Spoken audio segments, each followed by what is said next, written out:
How to make your shirt design into model.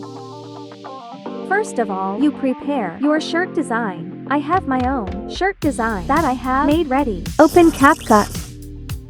Select AI model.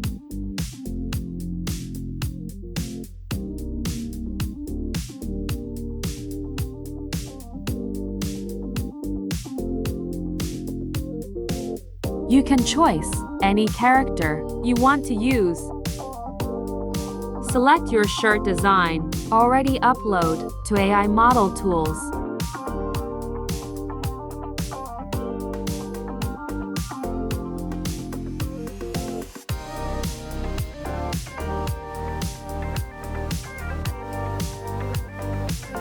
Next step, you can choose any posing model you want to use.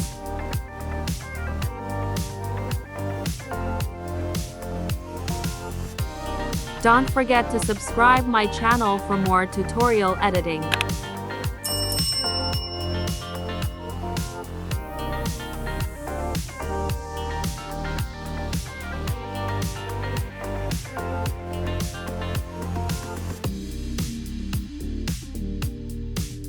And then, you can select all model to export it.